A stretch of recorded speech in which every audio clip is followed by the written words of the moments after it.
cabinet meeting of his second term. And later tomorrow afternoon, the president will host a Greek Independence Day celebration in the East Room.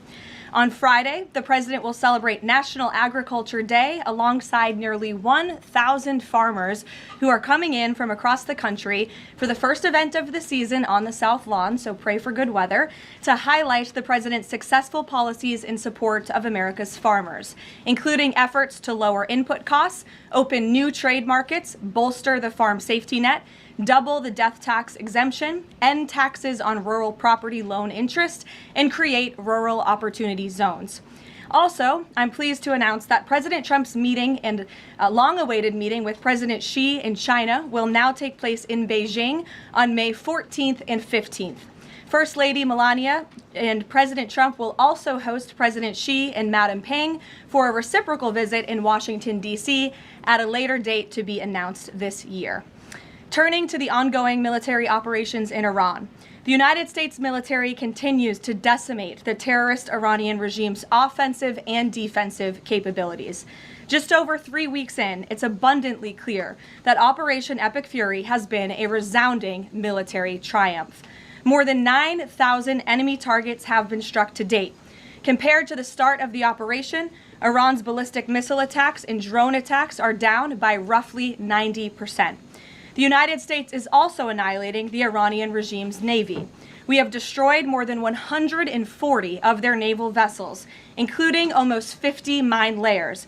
This is the largest elimination of a navy over a 3-week period since World War II. Again, let me reiterate, this is the largest elimination of a navy on the face of the planet in a 3-week period since World War II. We are systematically dismantling Iran's defense industrial base, which will prevent future threats to the region. Our military also remains laser-focused on eliminating the regime's threat to the free flow of energy through the Strait of Hormuz. Over the weekend, we dropped several 5,000-pound bombs on an underground facility used to store equipment, including anti-ship cruise missiles and mobile missile launchers positioned along the coastline of the strait. Our military efforts grow more successful with each passing day, steadily degrading Iran's ability to terrorize merchant ships. For all of these reasons, we are very close to meeting the core objectives of Operation Epic Fury, and this military mission continues unabated. From the outset, President Trump and the Department of War estimated it would take approximately 4 to 6 weeks to achieve this critical mission. 25 days in, the greatest military the world has ever known is ahead of schedule and performing exceptionally. Day by day, the Iranian regime is being crippled, and their ability to threaten the United States and our allies is being significantly weakened. Their ambitions of building a nuclear weapon have also been crushed to an even greater degree than they were in Operation Midnight Hammer in June 2025. That's why you're beginning to see the regime look for an exit ramp. They recognize they are being crushed, their ability to attack American and ally forces, as well as their ability to defend their own territory is dwindling literally hour by hour.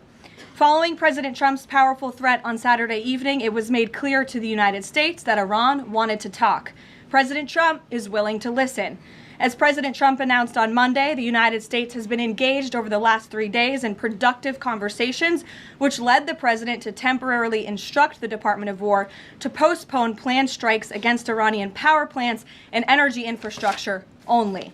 The remaining elements of the Iranian regime have another opportunity to cooperate with President Trump, permanently abandon their nuclear ambitions, and cease actively threatening America and our allies. But the president's preference is always peace. There does not need to be any more death and destruction. But if Iran fails to accept the reality of the current moment, if they fail to understand that they have been defeated militarily and will continue to be, President Trump will ensure they are hit harder than they have ever been hit before. President Trump does not bluff, and he is prepared to unleash hell.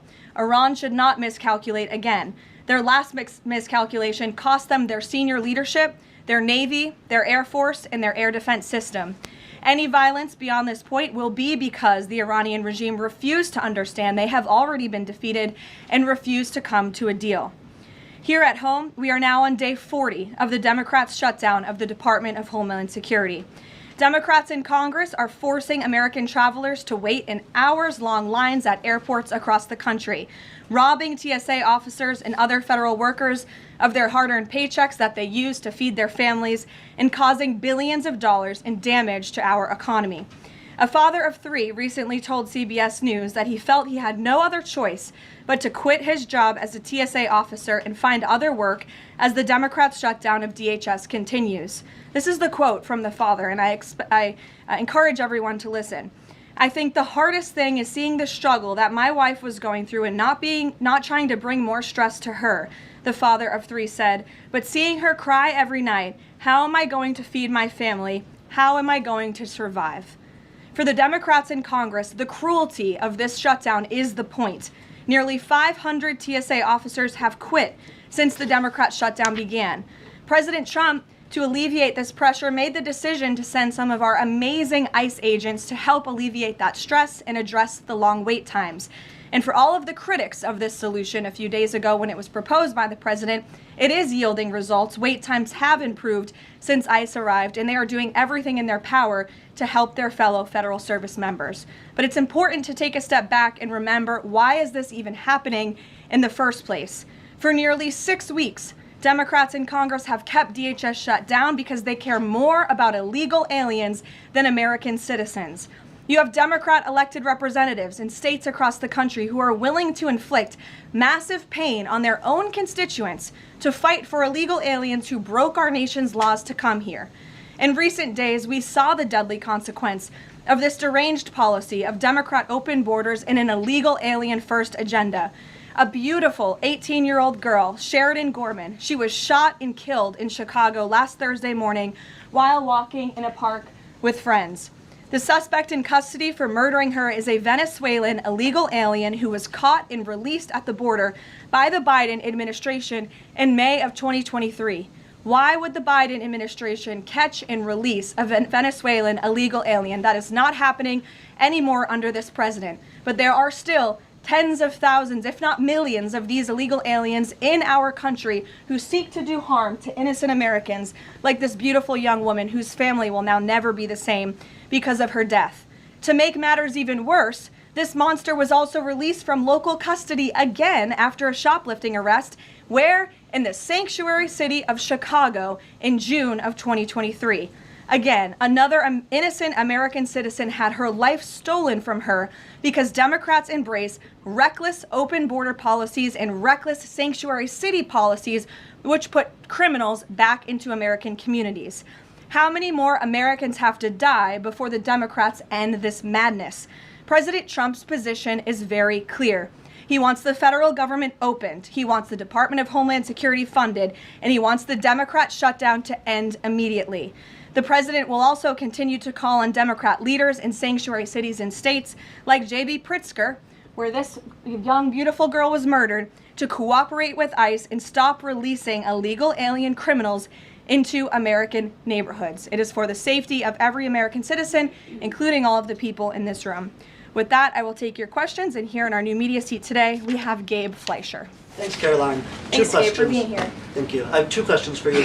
First, if the war in Iran continues past this current round of peace talks, and with thousands of troops on their way to the Middle East, is there a point, either a number of ground troops or a number of days, at which the president will consider seeking authorization from Congress? Well, as you know right now, that formal authorization from Congress is not necessary because we're currently in major combat operations in Iran. The Department of War and the President, as I said, estimated about a 4 to 6 week timeline for the full completion of these military combat operations. We're again on day 25 today.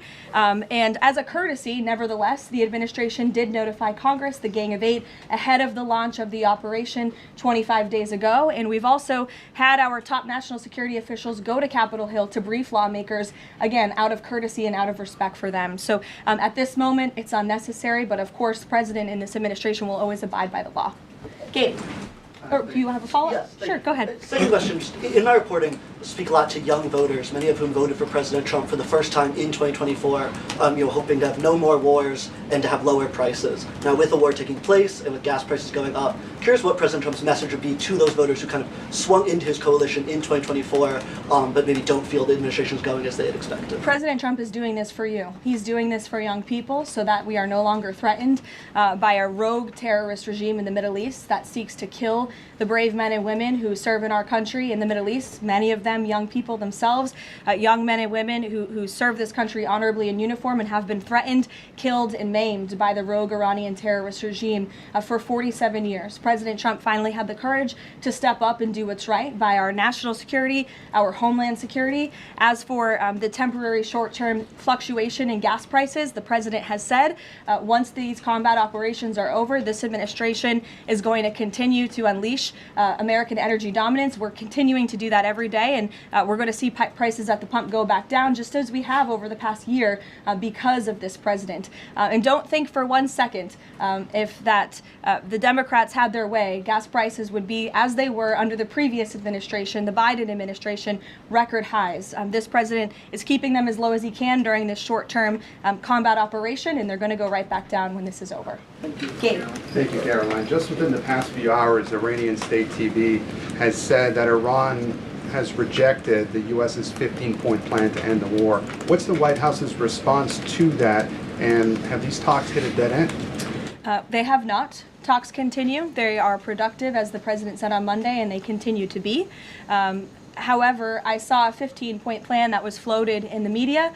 I would caution reporters in this room from reporting about speculative points or speculative plans from anonymous sources. The White House never confirmed that full plan. There are elements of truth to it, but some of the stories I read were not entirely factual. So I am not going to negotiate on behalf of the president here at the podium. What I will tell you is these talks are ongoing. We're not going to get into the nitty-gritty details that have been exchanged between the United States and Iran at this time. Well, yesterday the president mentioned a very big present that the Iranians had given the U.S. He wouldn't go into detail, but was it that ship that was carrying 2 million barrels of oil that made it through the Strait of Hormuz?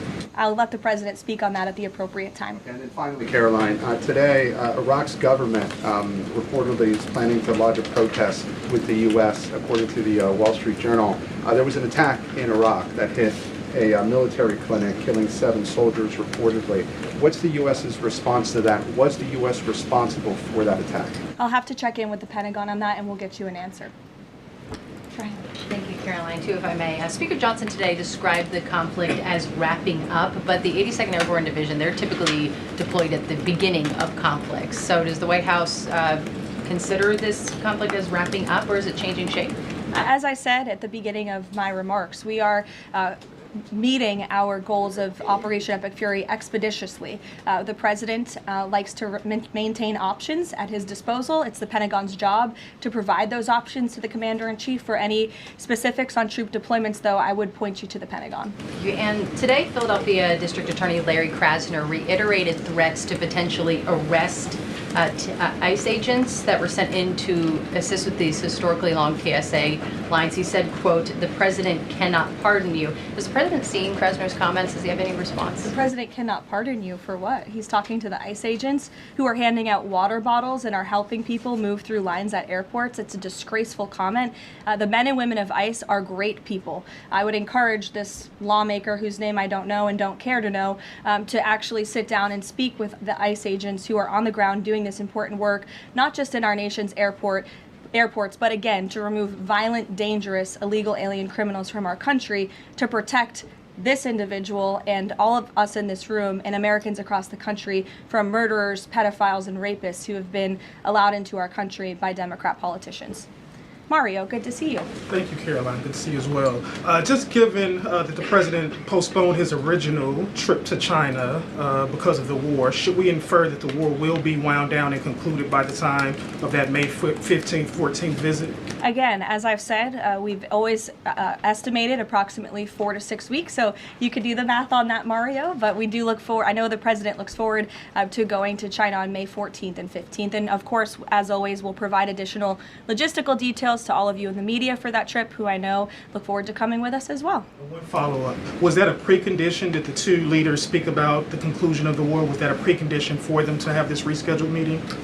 No, there was a discussion about the rescheduling of the meeting between the president and President Xi. President Xi understood that it's very important for the president to be here throughout these combat operations right now. He understood, obviously, the request to postpone and accepted it, which is why we have new dates on the books, and I'm happy to announce those to you today. Jennifer. In negotiations with Iran, are there still face-to-face talks planned perhaps in Pakistan? And who do you think would probably be going? Again, I've seen a lot of speculation and reporting about potential talks that could happen later this week. Nothing should be deemed official until it is announced formally by the White House. I would not get ahead of our skis on reporting about any talks this weekend until you hear directly from us. Does the president think that all of the allies will go along with whatever the U.S. concludes with these Iranians? Are you expecting that Israel and all the other allies will follow whatever agreement is made? I think the president has shown that he is absolutely the leader of the free world, the head of the most powerful military in the world, and in various examples, so the 12-day war between Iran and Israel, the ceasefire between Israel and Gaza, the president has shown a very unique skill at getting our allies to get on board with what's in the best interest of the United States, but also the world in cases of foreign policy like this. Ed. Yeah, thanks, Caroline. So, is there a time frame as to when the first oil tanker can go through the Strait of Hormuz freely? It's a very good question, Ed. I don't have a specific timeline for you today, but it's obviously something the administration is working towards as quickly as we can. And with respect to oil, as you know, the administration has taken a number of actions to stabilize the markets. We directed the U.S. DFC to offer reasonably priced political risk insurance for takers through the strait. We issued that temporary waiver to allow countries to purchase sanctioned Russian oil to alleviate global pressures. We're working with the IEA to coordinate the release of another 400 million barrels. We issued that 60-day Jones Day Act waiver. And then just today, EPA Administrator Lee Zeldin, if you missed it, in consultation with the Department of Energy, announced a temporary emergency fuel waiver to allow nationwide sales of E15, gasoline blended with 15% ethanol, to remove all federal impediments to selling E10 gasoline across the country. The emergency fuel waiver will temporarily waive the summer low volatility requirements and blending limitations for gasoline to provide additional flexibility to the fuel marketplace. So as far as tankers through the strait, something we're tracking very closely, but obviously the administration is coming up with creative new solutions by the day to keep the price of oil stable, something the president wants to see. And I know Secretary Bessent, Secretary Wright, Secretary Burgum, EPA Administrator Zeldin are all working together closely to find ways to do that. The president gave that 5-day timeline for pause in operations. Would a tanker going through the Strait of Hormuz be one of the conditions that he would extend that? That's only something the President of the United States can answer. I won't get ahead of him. How about on TSA? Can I ask you about the TSA lines? Sure. Are the TSA lines, we've all seen the video of that from various airports, is that going to be what ends the stalemate in Congress to get DHS funded? Well, look, it's the Democrats who have led to this stalemate over the past 6 weeks. The president and the Republicans' position has been very clear. Fund the Department of Homeland Security. And we have attempted in good faith numerous times, both the president himself and lawmakers on the Republican side on Capitol Hill, to go to the Democrats with reasonable offers, with real solutions. They'll ask for something, we'll give them that concession, and then they say, oh wait, that's not enough, actually. So I think that's why I said earlier, the cruelty is the point. They want this chaos. They want to distract, I think, from the success of our military overseas right now, totally obliterating the Iranian regime. And it's very unfortunate because there's only, the only people that are suffering from this are the American people. And I hear that Democrats might be flying out of town tomorrow. How convenient and lovely of them that they get to go to the airport and that they'll get to go home to their families when you have families, TSA workers who are suffering. You have people across the country who are missing flights for funerals and for work commitments because of Democrat politicians on Capitol Hill. Karoline. Mary, in the back. Thanks, Caroline. Glad to see you have a seat now. I do. Thank you. Is the White House satisfied with Republican leadership's efforts on the Save America Act? I think the president has made it very clear he wants everyone on Capitol Hill to move as quickly as possible to get the Save America Act passed, and he wants to see that legislation on his desk as soon as Republicans and Democrats can move to pass it. But are there any lawmakers in Congress that the president is frustrated with on this matter and feels could be doing a better job? I think the president wants to see everybody on Capitol Hill move faster all the time. That he wants everyone in this town to work at Trump speed like we do here at the White House. We'll go to Karen. Caroline, 2 questions on Lebanon, if I can. Is the U.S. providing support at this point for Israel's ongoing offensive in Lebanon? And is the president concerned that right now there are more than 1 million people who've been displaced and potentially could be for a significant amount of time? That's not something I'm in a position to comment on. For the first question, to the second question, of course, that's something that would concern the president. I think that's why he's again quickly moving to eliminate the threat of the Iranian regime in the Middle East, including weakening their proxies like Hezbollah, who have terrorized Lebanon for far too long. And I know that the president wants to see this again move as quickly as possible as we can over the course of the next couple of weeks here. Kristen. Caroline. A question about the Strait of Hormuz.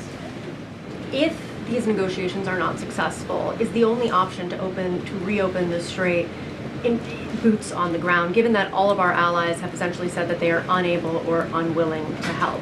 Look, that's a hypothetical question. It's a hypothetical question. It's also a decision that would have to be made by the commander-in-chief, and I'm not going to get ahead of him. And in addition to that, when it comes to the Vice President, J.D. Vance, what has changed that has made him more of an active participant in these negotiations with Iran? I don't think anything has changed. The Vice President has always been a key member, the President's right-hand man, and a key member of the President's national security team. He's been part of these discussions throughout this entire course of the administration with respect, again, to the 12-day war that the President and his national security team negotiated a solution to, with respect to the ceasefire between Israel and Gaza and the release of the hostages, which there was a lot of criticism that couldn't get done, and it did. The Vice President has been by the President's side every step of the way, and any reporting otherwise is just completely false. I see him in the room. Again, the President seeks his counsel on all matters, both foreign and domestic. Can you just tell us who exactly the U.S. is negotiating with in Iran, and why the U.S. and this administration trusts that person? Again, as I said to Gabe's question earlier, we're not going to get into the details of these negotiations and conversations that continue to take place, as of course you can imagine. They are very sensitive diplomatic discussions. And I would reiterate, I do recall giving all of you the same answer when we were negotiating the ceasefire between Israel and Gaza. Gave you the same answer throughout the 12-day war between Iran and Israel. Gave you the same answer with respect to many of the other global conflicts that this administration has negotiated solutions to. President Trump is going to give his diplomats the freedom that they need to have these sensitive diplomatic discussions without negotiating and litigating them through the news media. Fran. Caroline, just to follow up though, because you said that some of the information that's been out there about the 15-point plan is inaccurate, can you say what is accurate with respect to ballistic missiles, the nuclear ambitions, and the Strait of Hormuz, which are things that the president has laid out that he wants to see a couple times in the past? Look, if you've heard it from the President of the United States, obviously it's true, as well as the objectives of Operation Epic Fury. We've said repeatedly, I've said them from this podium, the Pentagon has reiterated them. That's why we've taken military action to achieve them. So of course, those are goals that we want to see, but this full 15-point plan that's been floating around in many of your outlets, there's a lot of misinformation to that as well. And again, I would caution you from taking things from anonymous sources rather than verifying them directly with the White House. Christian. Thanks, Caroline. 2 on Iran. First, would the president consider loosening asylum restrictions for Iranians trying to flee the country right now?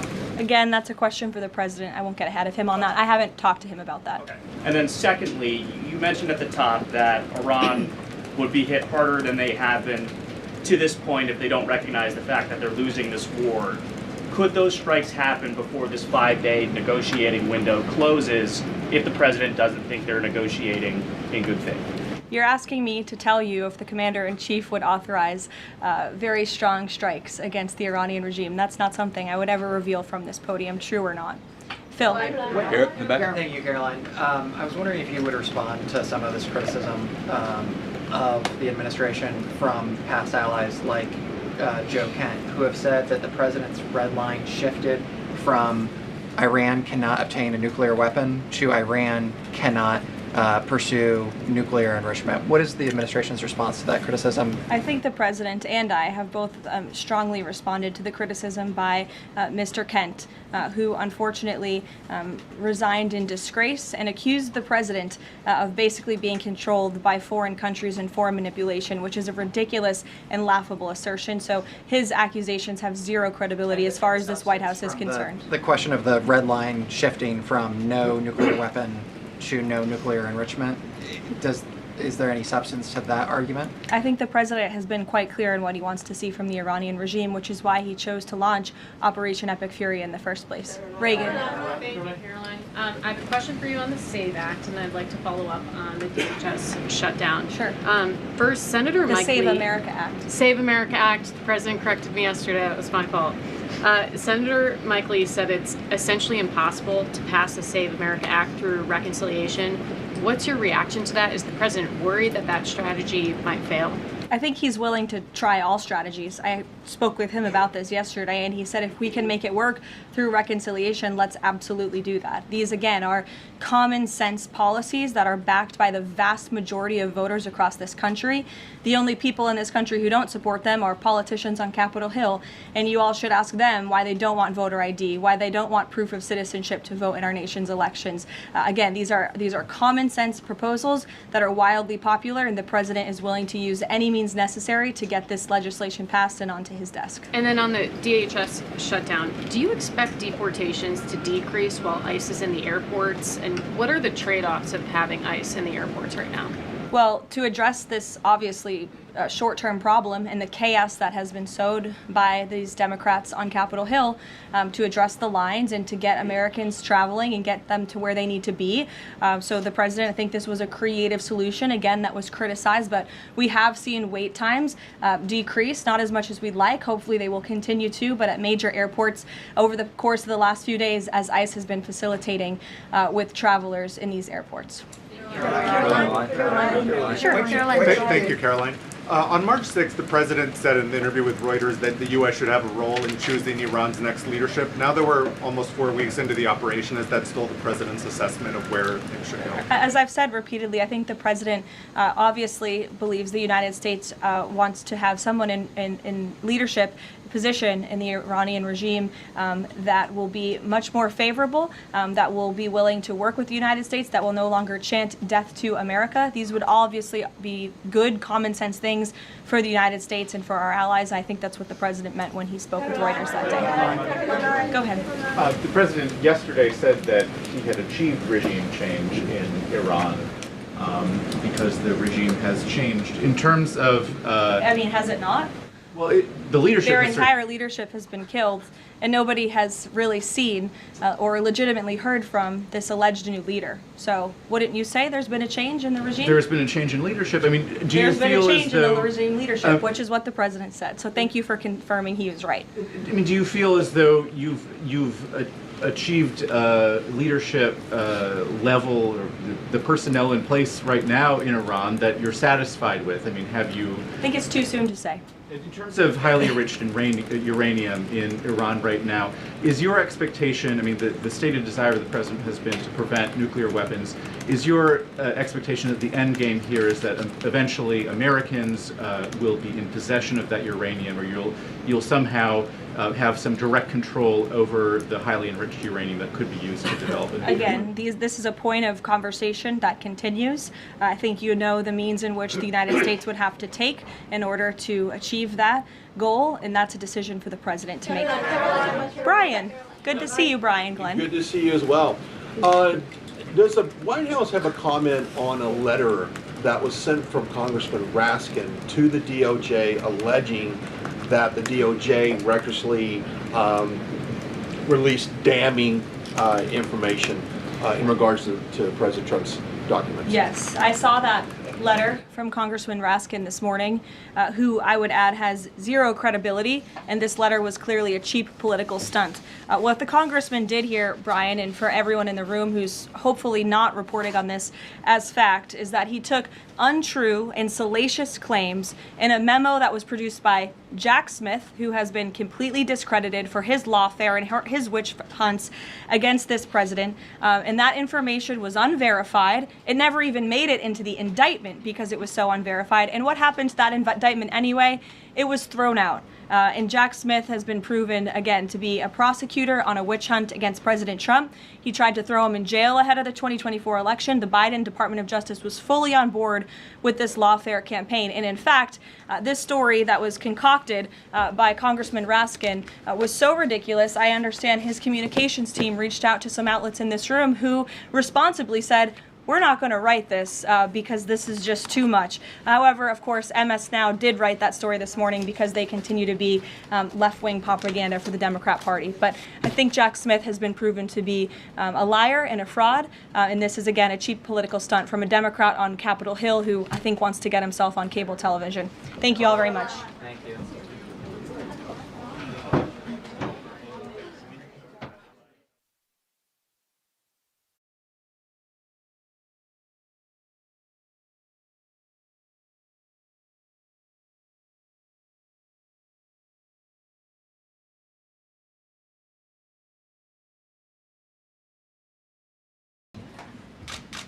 Good afternoon, everybody.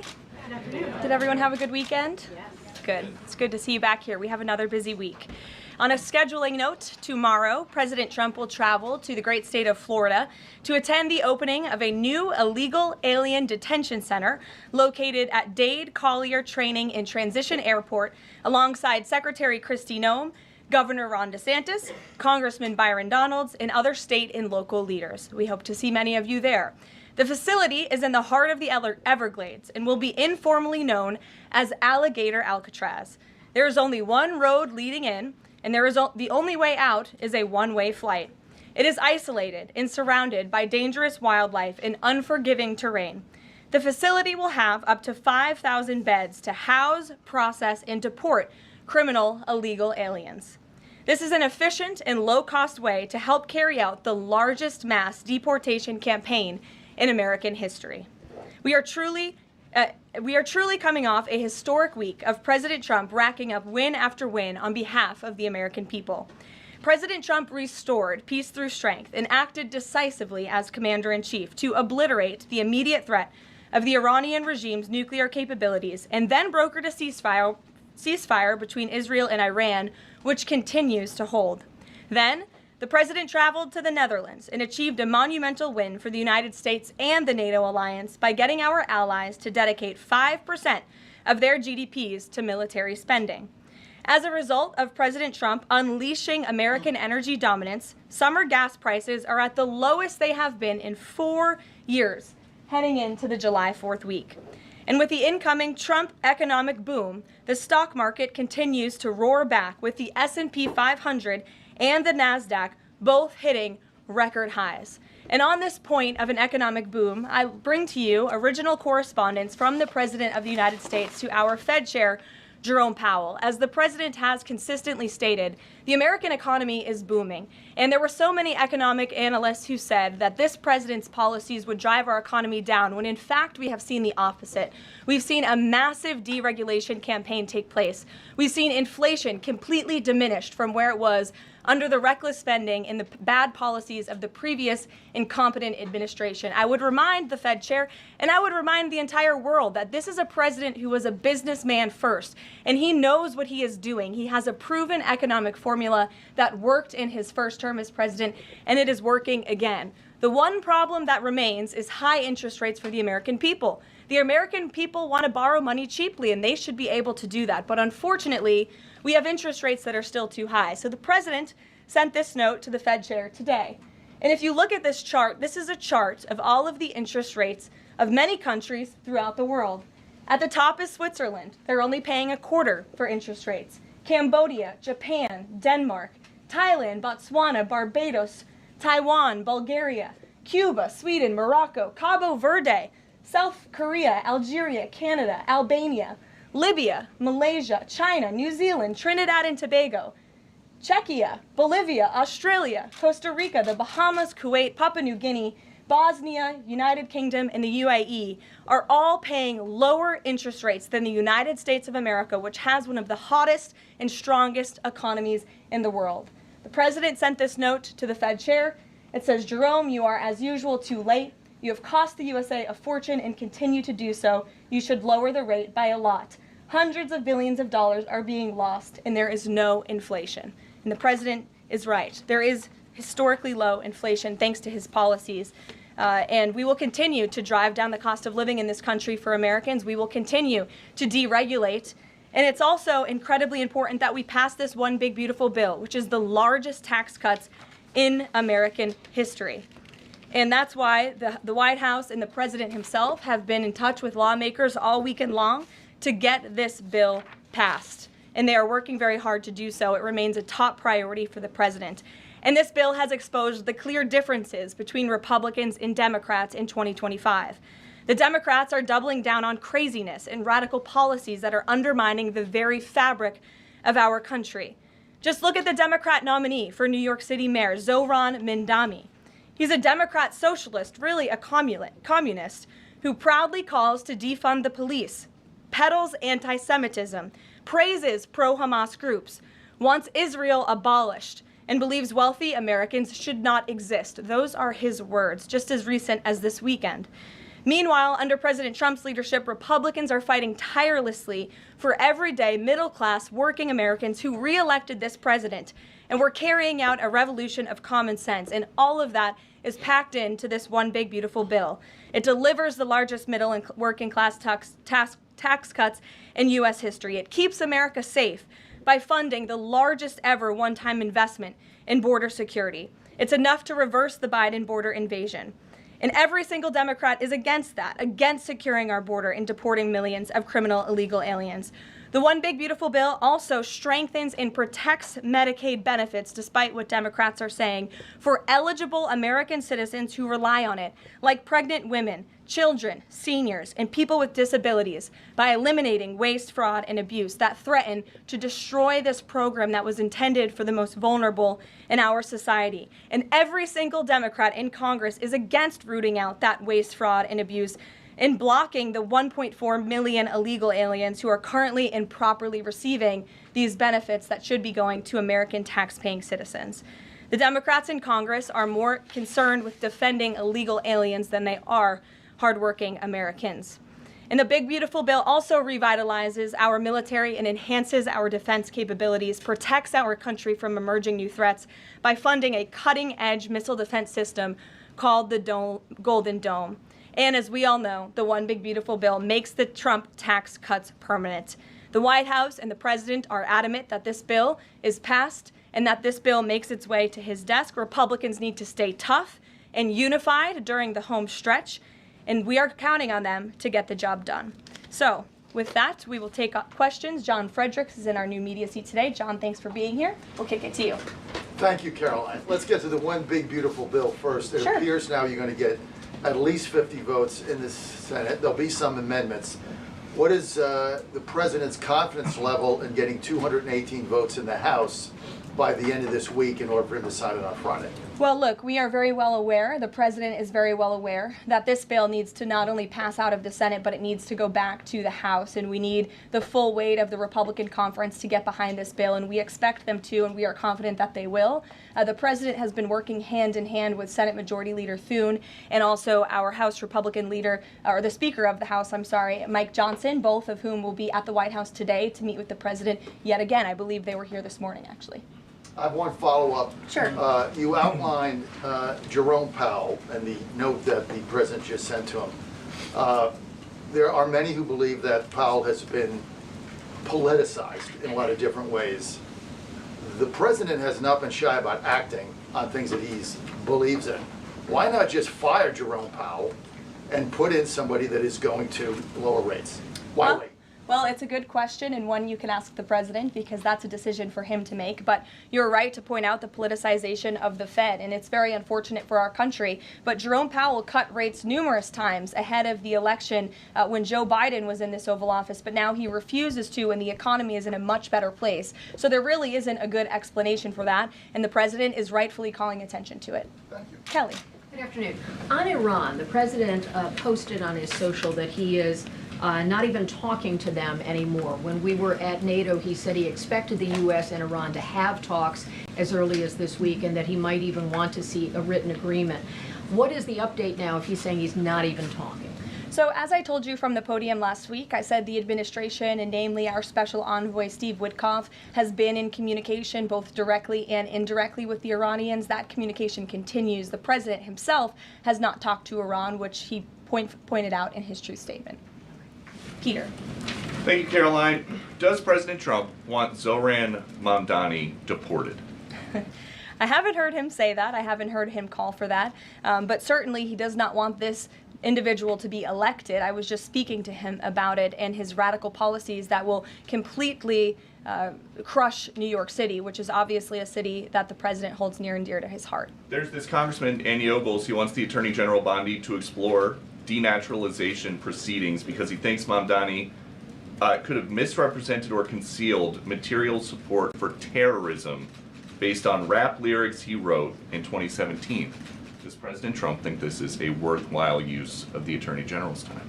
Well, I'll let the president speak to that. I have not seen those claims, but surely if they are true, it's something that should be investigated. And could President Trump see himself, you said you just talked to him about this, could he see himself working with a mayor, Mamdani, somebody who on Meet the Press this weekend was given 3 chances to condemn the phrase globalize the intifada, but he couldn't?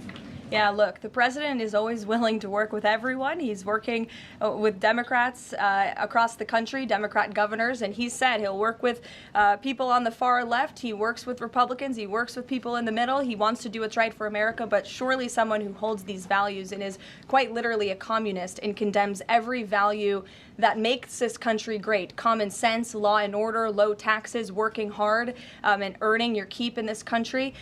He's against all of that, and I think the president would find it difficult to work with someone like that. If he is elected, I'm sure you'll hear more from the president on that, but we'll have to see. Hopefully the voters of New York City choose wisely. Sure.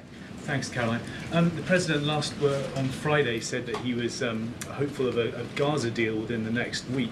Can you give us an update on any progress towards that, and on any talks that the White House is having with Israel on that? Sure. Well, I know that Mr. Dermer is in Washington this week to meet with senior officials here at the White House. I also know that this administration is in constant communication with Israeli leadership, and the president himself speaks frequently, as you know, to Prime Minister Netanyahu. But this has been a priority for the president since he took office, to end this brutal war in Gaza.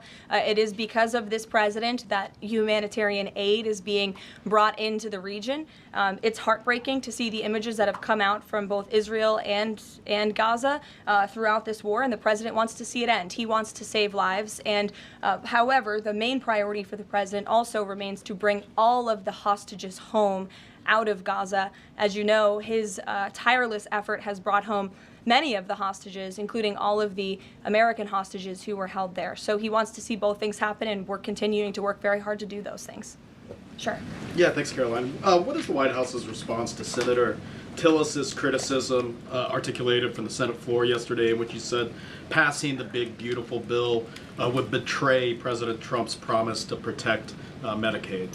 Well, he is just wrong. And the president and the vast majority of Republicans who are supportive of this legislation are right.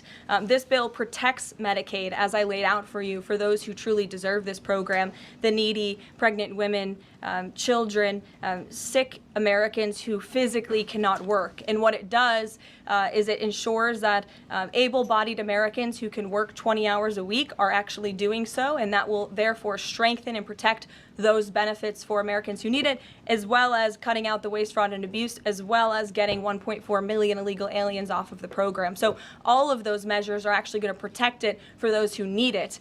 That's the president's position, and that's what this bill does, and that's why Republicans need to vote for it and get it to the president's desk. That kind of criticism from a Republican senator, is that reason for concern for the passage of this? No, it's not. We're confident this bill is going to be back at the White House by the 4th of July. Stephen. Thank you, Caroline. 2 questions. On the New York mayoral race, does the president plan to make an endorsement? And secondly, on Jerome Powell, a lot of the focus obviously has been on interest rates and him keeping them high, but a new controversy erupted today. My colleague first reported that he's facing Chairman Jerome Powell is facing accusations of lying to Congress, which is a potential crime, about luxurious details of the Fed's $2.5 billion renovation project. Senator Loomis has called attention to this. Some experts want him to be investigated. Does the White House want these allegations investigated and, if found substantiated, punished? I'll have to take a look at those allegations, and I will raise them to the president's attention and let him speak on them himself. To your first question regarding the mayoral race, the president was asked that yesterday by Maria Bartiromo. He refused to give an endorsement, so you won't get one from me at this podium unless he wants me to do that. Philip, go ahead. Oh, Sure. And then I can go to you. Cool. Thanks. Thank you. The president said that he's working on a temporary pause for immigration enforcement in certain industries. I'm wondering what you can tell us about how he's determining which industries are deserving of a pass. He mentioned farmers, but what about, say, construction workers? I mean, shouldn't there just be one standard here?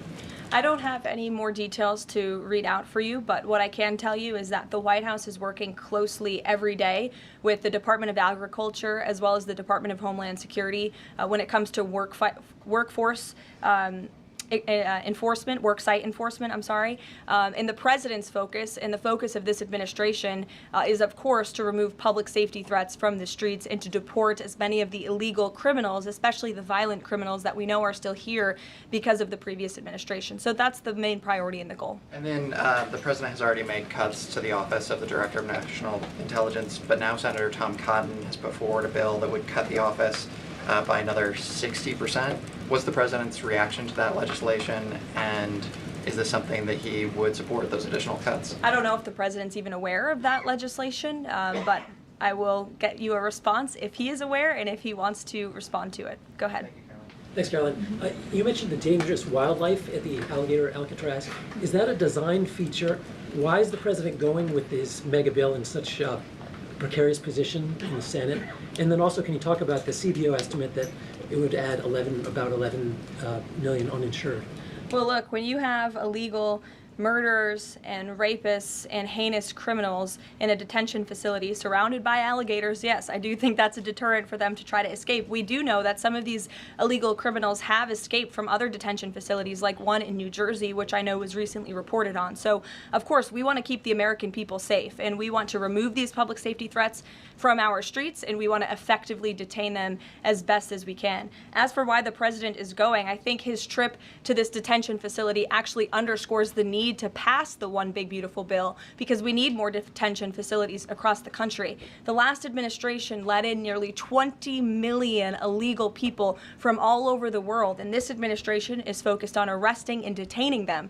But in comparison to that 20 million illegal criminal population in our country, we only have 7,000 ICE agents in the interior who are doing this very important work. And so we obviously need more personnel, we need more resources, and that's why we need to pass the One Big Beautiful Bill. On the CBO's Go ahead. Yes, in the pink. Oh, thank you. Thank you. Welcome. Can you please share some details of China trade deal? Has the U.S. agreed to ease some export, technology export restrictions? Sure. Well, the final language that was agreed upon in both Geneva and in London was signed just past week. We can get you that final text of the agreement. Go ahead. Thank you, Caroline. Eamon, and then behind you. Okay, thanks, Caroline. So on Jay Powell, has the president got a short list of who he wants to see as Jay Powell's successor, and is he going to name a successor as early as this summer? I won't get ahead of the president on any announcements on that. Does he like Scott Besson for the job? Again, I won't get ahead of the president. And on TikTok, if you could, real quick, he said Sure. yesterday he's got a buyer, but the question there is, does he have a seller? And do you have any indication from the Chinese government that they've authorized a sale of TikTok to the U.S. or to U.S. buyers? What I can tell you is that these discussions with China regarding the sale of TikTok have been ongoing at the highest level, and they will continue. As you know, we have another 90-day extension, and it's just to continue to work out this deal and make sure that TikTok stays on for the American people. That's the president's main goal in this, while protecting their privacy and their security. Behind you. Go ahead. Thank you, Caroline. The president has been calling for a deal in Gaza for 2 days and many posts. Who is blocking the deal? And one other thing, when he posted on Netanyahu's trial, also he said it interferes with the negotiations on Iran and on Gaza. What did he mean by that? I'm sorry, to your second question? The second question, when he posted about the Israeli Prime Minister trial, Yes. he said it interferes with the negotiations on Gaza and on Iran. What did he mean by that? It interferes because it physically and logistically was interfering. The prime minister was slated to go to court last week when he's in the middle of negotiating a peace deal and bringing hostages out of a war-torn region. And so the president was simply, I think, emphasizing his empathy that he has for Bibi Netanyahu and seeing him go what he's going through with his own judicial system in the state of Israel. Clearly, the president knows that very well. He, too, was a victim of a judicial system that was trying to put him in jail, as you all know. You all covered it. But President Trump prevailed. That's why he's back in the Oval Office, and he believes that Bibi Netanyahu is a great leader for the people of Israel. The president just worked with him closely to end that 12-day war and to obliterate Iran's nuclear facility, to take out that imminent threat, not just to the state of Israel, but also to the United States of America and the rest of the world. And he believes that Prime Minister Netanyahu should be praised for that. Go ahead. Ms. Karoline, on the mega bill and the amendment that would limit Medicaid expansion under the Affordable Care Act, does the president want that amendment to pass? The president wants this bill to pass. Meredith. Hey, thanks, Caroline. On trade, we have this looming July 9th deadline coming up. We heard the Treasury Secretary say that he expects to wrap up these trade deals by Labor Day, but when President Trump was asked yesterday about any extensions by July 9th, he said, I think that would be necessary. So is the president ruling out any extensions on trade for any nations, even if they're negotiating in good faith? Well, you heard from him directly. He said he did not think that it would be necessary. He is going to set the rates for many of these countries if they don't come to the table to negotiate in good faith. And he is meeting with his trade team this week to do that. Mary. Thanks, Caroline. I just watched a CNN segment on a new app called Ice Block, and it kind of appeared to be promoting this app where you can tell people where ICE agents are.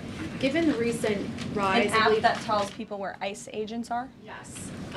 And given the rise, I believe 500% increase in assaults on ICE agents, I wanted to see if you could comment on that and why CNN would be promoting such an app.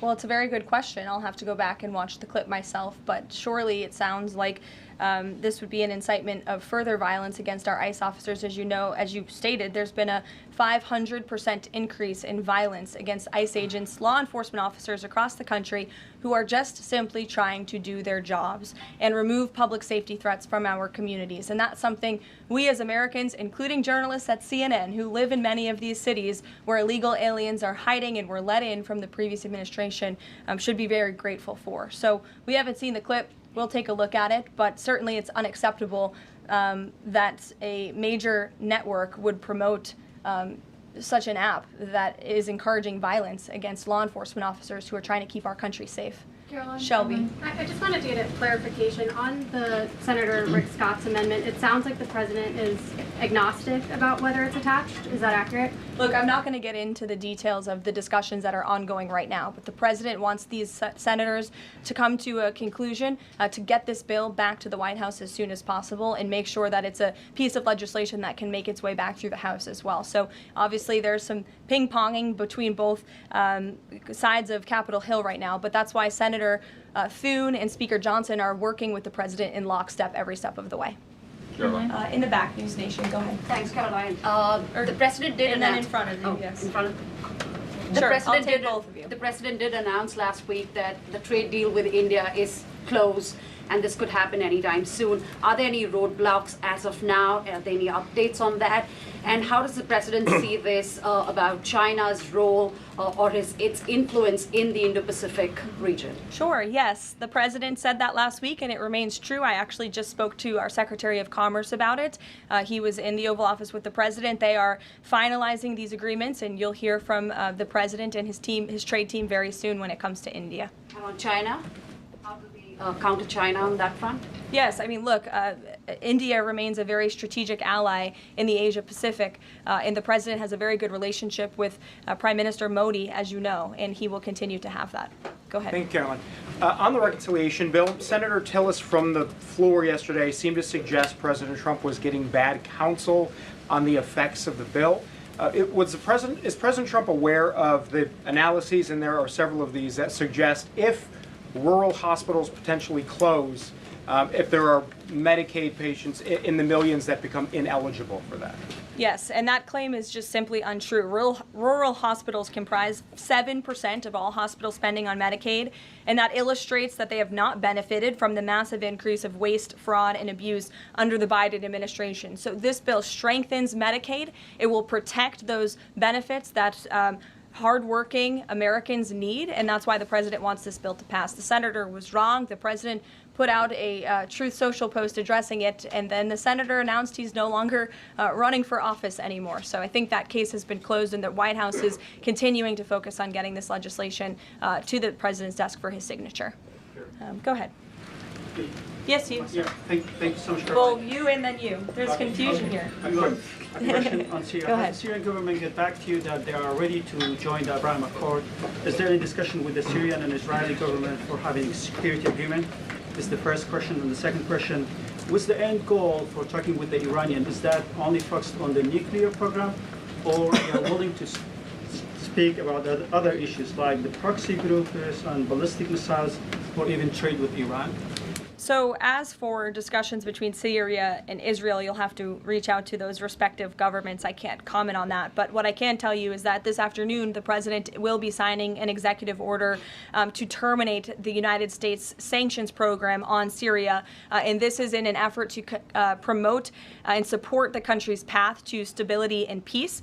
The order will remove sanctions on Syria while maintaining sanctions on the former President Assad, his associates, human rights abusers, drug traffickers, persons linked to chemical weapons activities, ISIS and their affiliates, and Iranian proxies. And this is, again, an action that the president promised and shocked the world with in Saudi Arabia, because he's committed to supporting a Syria that is stable, unified, and at peace with itself and its neighbors. The president met with Syria's new president when we were in the Middle East, as you know, and so this is another promise made and promise kept by this president to promote peace and stability in the region.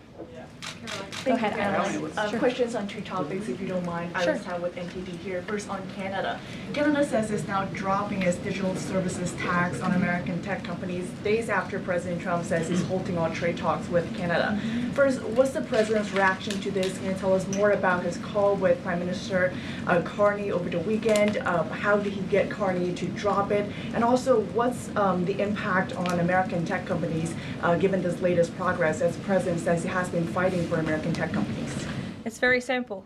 Prime Minister Carney in Canada caved to President Trump in the United States of America. And President Trump knows how to negotiate, and he knows that he is governing the best country and the best economy in this world, on this planet. And every country on the planet needs to have good trade relationships with the United States. And it was a mistake for Canada to vow to implement that tax. That would have hurt our tech companies here in the United States. The president made his position quite clear to the Prime Minister, and the Prime Minister called the president last night to let the president know that he would be dropping that tax, which is a big victory for our tech companies and our American workers here at home. And on Harvard, if you don't mind, the administration today formally accused Harvard of violating civil rights laws by not doing enough to fight anti-Semitism. We know that the president has talked to us before about Harvard potentially having a deal with the administration in the coming days. Do you have an updated timeline for that? How's the negotiations going? And is more pressure needed for Harvard to take fighting anti-Semitism seriously? Well, there was quite a direct letter that was sent to Harvard this morning, as you know. The negotiations are taking place behind closed doors, so I won't comment on that. But what I will share with all of you, for those who haven't seen it, is the context of this letter, because I think it's very important. And this comes from the Department of Health and Human Services, which concluded after a thorough investigation that Harvard University is in a violent violation of Title VI of the Civil Rights Act, which prohibits discrimination on the basis of race, color, and national origin. And if you read some of the content of the investigation and what they found, the majority of Jewish students reportedly experienced negative bias or discrimination on their campus, while a quarter of Jewish students at Harvard felt physically unsafe. Jewish and Israeli students were assaulted and spit on. They hid their kippahs for fear of being harassed and concealed their Jewish identity from classmates for fear of ostracization. Images were widely circulated amongst the Harvard community that trafficked in obvious anti-Semitic tropes, including one that showed a dollar sign inside of a Star of David, and the campus was vandalized with anti-Semitic stickers, including one that showed the Israeli flag with a swastika. The Harvard campus was racked by demonstrations, as you all know, violent protests that violated the university's rules of conduct. The demonstrations called for genocide and murder, denied Jewish and Israeli students access to campus spaces. These are all facts that Harvard cannot dispute, and that's why the administration has found them in violation of Title VI and has threatened to withhold their federal funding, because if you break federal law, you should not be receiving federal tax dollars. And so I rest my case on Harvard.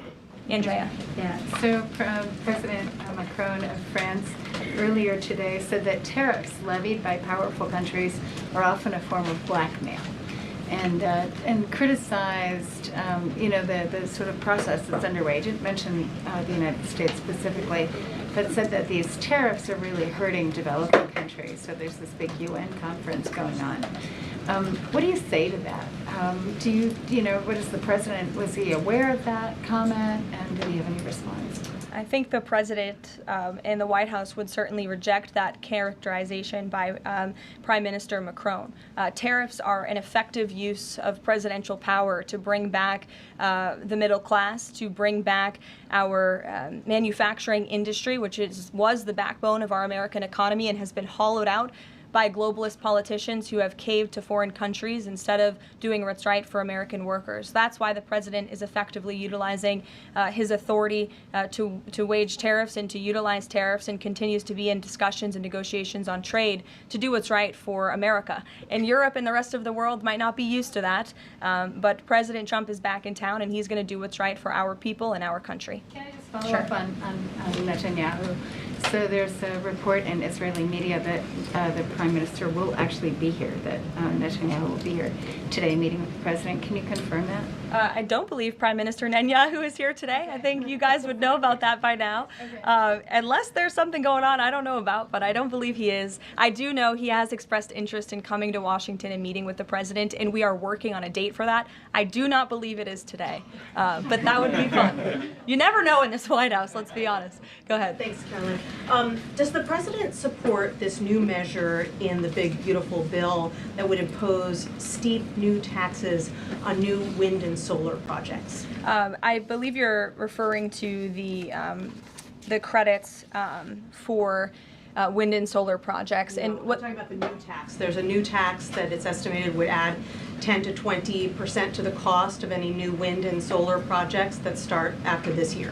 Again, I don't want to comment on the specifics of provisions, but I'm sure the president will speak on that directly. Again, this is an ongoing process. The president continues to be very much engaged with the leadership in both the Senate and the House to get this bill back to his desk. Did the president ask for that provision? Because the National Building Trades Union is saying that it's the equivalent of terminating more than 1,000 Keystone XL pipeline projects. Is that something that would concern him? Well, the president spoke on this yesterday in his interview, and he said he understands that legislators want to protect jobs in their communities and in their districts. And so he understands why some of them are against this provision, but he also understands why people want the provision. So again, this is an ongoing deliberation and discussion, and the president is engaged in this very much. Go ahead. Thanks, Caroline.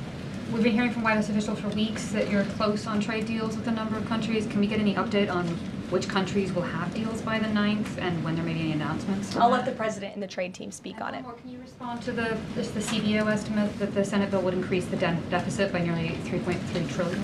This is one of the most fiscally conservative pieces of legislation that has ever made its way through Capitol Hill. There's $2 trillion in mandatory savings in this bill, and not only that, the projected growth that this bill will bring to our economy. It will be an economic boom. The Council of Economic Advisors has an analysis that shows that the bill will generate $4.1 trillion in economic growth, and it will cut taxes, putting more money back into the American people's pockets. That's why this president wants this bill to pass, and I know he's busy working the phones and doing what he needs to do today to make it happen. So we'll see you all later. Thank you. We'll see you in Florida tomorrow. Thank you.